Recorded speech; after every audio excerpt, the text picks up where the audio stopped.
You are sitting at a red light when a matte black, $130,000 German luxury sedan pulls up next to you. The exhaust rumbles softly. The polished wheels catch the afternoon sun, and the driver looks completely composed, wearing a tailored jacket with one hand on the leather steering wheel. Your immediate instinct is simple: that person is rich. You assume they have millions sitting in liquid high-yield accounts, a thriving business, and zero financial anxiety. You assume the car is a reward for winning the economic game. You are looking at a financial machine, just not the one you think. That car is not a sign of accumulated wealth. It is a high-pressure drainage pipe running directly out of the driver's bank account. To understand where the money actually goes, you have to look past the badge. The modern luxury vehicle market breaks down into three distinct financial traps. First, the German executive sedan. Engineered for corporate lease fleets, built with complex electronics that become financial landmines the exact day the warranty expires. Second, the electric status SUV. Marketed as the future of luxury, but plagued by rapid battery platform obsolescence and staggering initial price drops. And third, the exotic European sports car. A machine where a single brake replacement can cost more than a reliable used commuter car. When you hand over your money for a high-end vehicle, you aren't just buying steel, aluminum, and fine leather.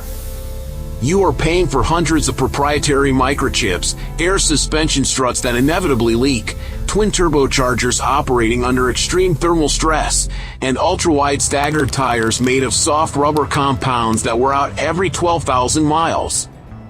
You are buying a fragile ecosystem of parts designed to require certified factory diagnostic software for even the most basic repairs.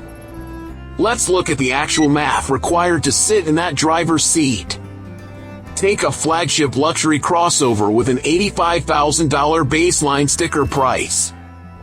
Add $6,800 in state sales tax, $1,500 in dealer documentation fees, and $2,000 for transport.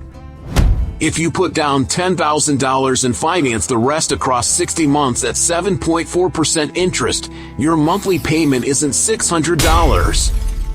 It's $1,341 every single month.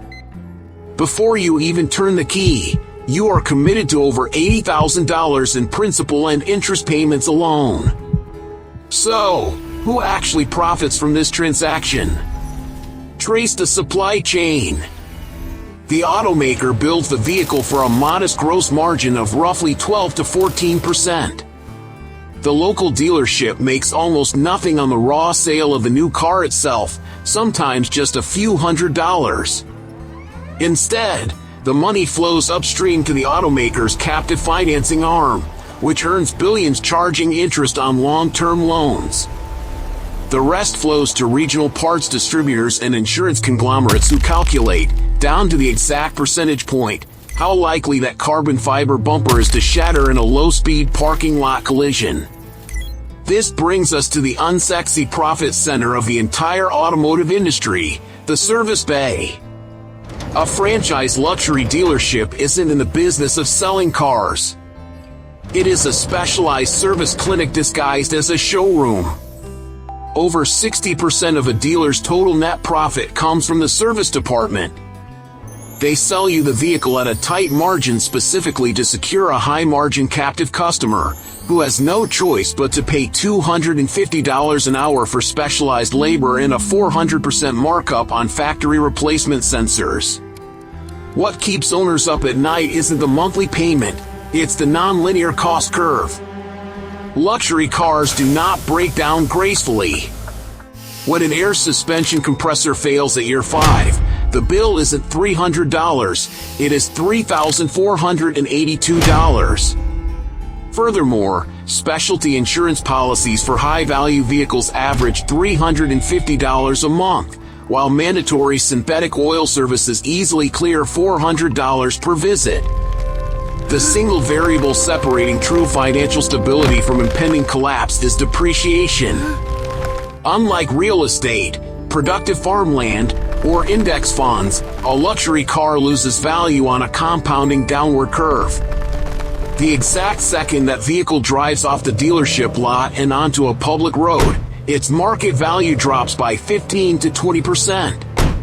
By month 36, the average luxury sedan has surrendered over 48% of its original purchase price into thin air.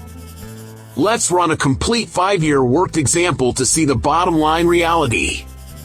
You buy a new luxury performance coupe for $115,000. Over 5 years of ownership, you pay $82,000 in total financing payments. You spend $21,400 on insurance, specialty tires, and routine dealer maintenance.